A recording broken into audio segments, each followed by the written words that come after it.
राधे राधे। आपका मेरे रामचरितमानस में स्वागत है। रघुपति राघव राजा राम, पतित पावन सीताराम। रघुपति राघव राजा राम, पतित पावन सीताराम।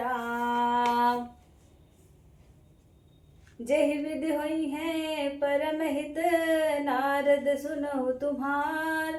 सोई हम करब नान, कछु बचन न मृषा हमार। अर्थात श्री हरि नारद जी से कह रहे हैं कि हे नारद मुनि, आप मेरी बात को ध्यान से सुनिए। जिसमें आपका हित होगा मैं वही करूँगा। मेरा कथन या मेरा वचन असत्य नहीं होगा।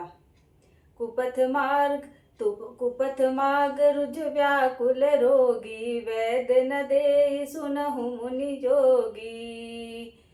प्रभु कह रहे हैं कि हे नारद मुनि, मेरी बात को तुम सुनो। यदि कोई रोगी होता है या कोई बीमार व्यक्ति होता है और वह वैद्य के पास जाता है और उससे कुपथ्य मांगता है तो वह उसे कभी नहीं देता है, क्योंकि वैद्य तो उसके लिए अच्छी दवाई ही देगा, कुपथ्य नहीं देगा।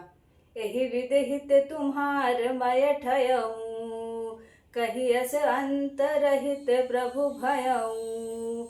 इसी तरह मैंने तुम्हारा हित के लिए ठान लिया है, यह कह करके प्रभु वहां से अंतर ध्यान हो जाते हैं। माया विवश भय मुनि मूढ़ा, समुझी नहीं हरि गिर निगूढ़ा। मुनि अपनी विवस्था में इतने ज्यादा मूर्ख हो गए थे कि श्री हरि की बात, स्पष्ट कही हुई बात को भी वह समझ नहीं सके।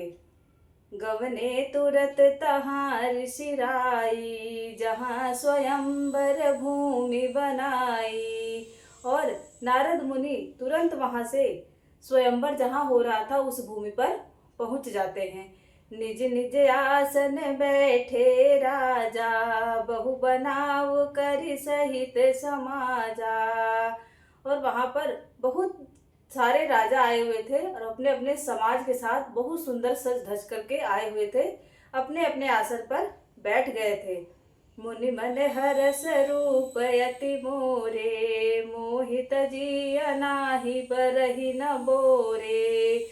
मुनि सोच रहे हैं, अंदर ही अंदर इतने ज्यादा हर्षित हो रहे हैं, मुस्कुरा रहे हैं कि मैं इतना ज्यादा सुंदर लग रहा हूँ कि वह कन्या मुझे ही वरेगी, मतलब मुझसे ही ब्याह करेगी।